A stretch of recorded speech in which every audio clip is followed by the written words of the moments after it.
I got my first Cisco CCNA back in 2000, back when it was just all ABCD. There were no types of labs or anything like that. You can actually see the certification behind me.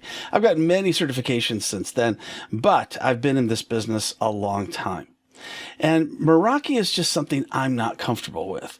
I know that there's a lot of people who say they like it, some people say they don't, but I see a lot of security issues with using Meraki compared to purchasing your own routers, switches, and firewalls.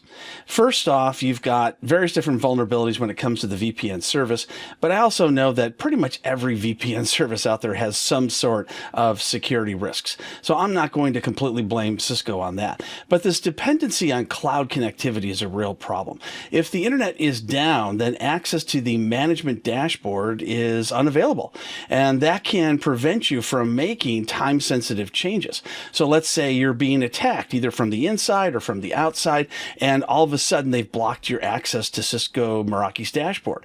Well, now you can't connect to it to see what's going on, to stop it. I mean, you're just completely unable to do anything if you can't connect to that dashboard.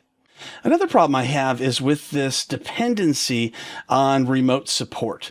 So basically what I've heard a lot of different network admins and engineers say is that, oh, this is great. I don't really have to learn that much because if I have a problem, I can just call Meraki support and they'll take care of it. Well, you don't have to learn that much. You mean you don't really want to learn networking and security on your internal network? I don't understand that. How can you justify not understanding what's happening on your network and having to call someone in another country to help you when you have some sort of a problem and you don't even know that person? You haven't vetted them. You just trust Cisco has taking care of it by hiring people that are all trustworthy. However, history shows us that's just not the case. The other issue is these remote support people can access your network. So I realize you've got that checkbox that says whether or not you will allow support in there. But let's face it, the proof is that they have the ability to remote in whether you check that box to allow them in or not. And I'll tell you what the proof is. The proof is if for some reason you lose your password or lose access to your dashboard, they can go in and reset it for you.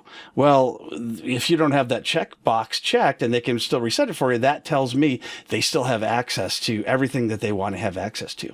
Then you've got the multi-factor authentication. Cisco says, oh, okay, if you're worried about people that you don't know in other countries that are remoting into your dashboard, we'll go ahead and enable multi-factor authentication. The problem with that is it's so secure that if you lose that MFA capability, say you're using a device that you use to access MFA that's on a particular application, that's on a phone, or maybe it's some other type of device for MFA, guess what? You're not going to get access to it, and neither are they. Then you've got the risk of losing your entire network in just one click. And that happens when you don't pay your bill for 30 days. So let's say somebody in accounts payable makes some sort of mistake. They don't pay this bill because they don't have confirmation or whatever the reason is. They don't pay the licensing bill. Cisco says 30 days after you don't pay your bill, we're shutting down your network.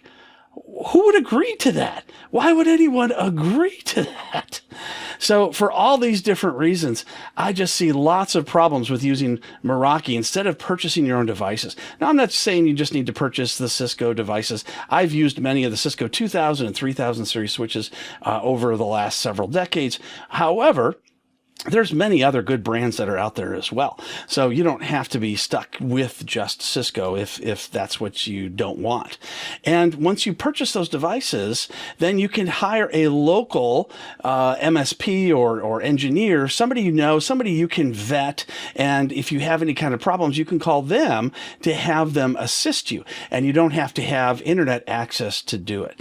So I recommend purchasing based on my years of experience. I don't recommend the security issues I've seen with Meraki. I'd love to hear what your ideas are.